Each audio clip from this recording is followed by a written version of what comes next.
Sveiki. Sveiki, tai iš tikrųjų šiandien, kaip ir kalbėjom prieš tai, daktarė, sustosim ilgiau prie endokrinologijos.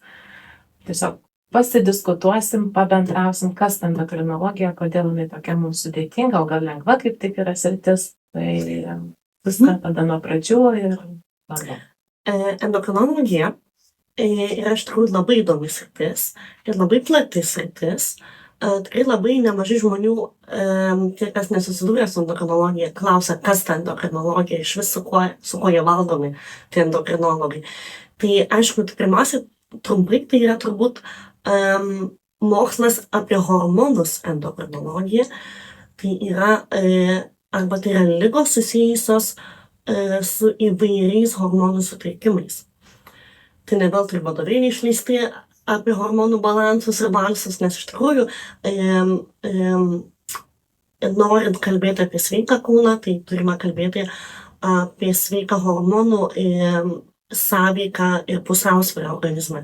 Tai endokrinologija apima ir hipofizę, ir skydliaukę, ir kaulų ligas, ir antinksčiai, ir nutukimas, ir diabetas pagaliau.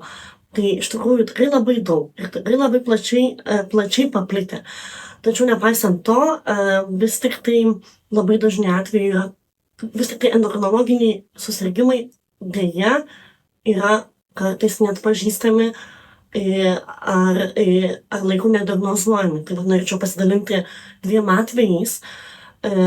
Apie diabetą kalbant, iš tikrųjų atrodo, apie diabetą tiek daug kalbam, tikrai tiek daug žinom, kad yra baisi liga, kad lėtinė liga, kad sukelia daug komplikacijų.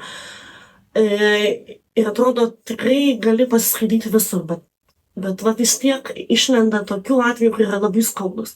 Pavyzdžiui, turėjau 37 metų vyrą, kuris atvyko į priėmimą dėl labai aukštos glikemijos, į Kauno klinikų priėmimą dėl labai aukštos glikemijos. Ir skundėsi, jog labai blogai mato, ypatingai viena akimi. Galvojam, kad tai galbūt susiję laikinai su aukšta glikemija, kas dažnai būna, kai jeigu laiku nediagnozuojama. Na ir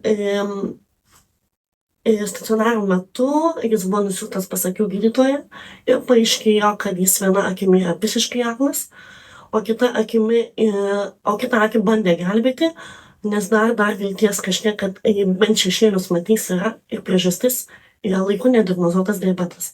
Mes jam nustatėm pirmą kartą diabetą ir buvo nustatyta pirmą kartą, kai žmogui yra 37 metai, aklumas viena akimi ir beveik aklumas kita akimi. Tai tu esi jaunas ir tu esi iš karto neįgalus. Klausėm, negi jūs nieko nejutat? Sakė, taip, aš apie 2 metus žinau, kad mano cukrus yra aukštesnis. Tačiau galvoju, gal tai praeis. Tai akivaizdu, kad tai nepraeina. Akivaizdu, kad tai pereina į labai komplikuotą atvejį, į neįgalumą. Labai panašus atvejis yra kitas, irgi turėjau žmogų, kuris taip pat atvyko pas skubios pagalbos skyrių dar jaunesnis, 34 metų, tai yra šiais metais.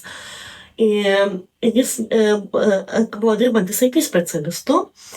Taip sakė, kad ir troškino, ir dažniau šlapinus, ir svoris krito, ir atsirado žaizda kojoje. Galvojo, galbūt susitrenkė ir tai per daug dėmesio nekreipia, kadangi daug darbo su kompiuteriu, pas šeimos gydytoją eiti neišdrįso ar neturėjo laiko, sunku pasakyti, ir atvyko su labai aukšta hiperglikemija, naujai diagnozuotu diabetu ir diabetinė pėda, labai baisia diabetinė komplikacija, kuri baigėsi tuo, kad jam teko amputuoti koją, nes nepavyko jos išgelbėti.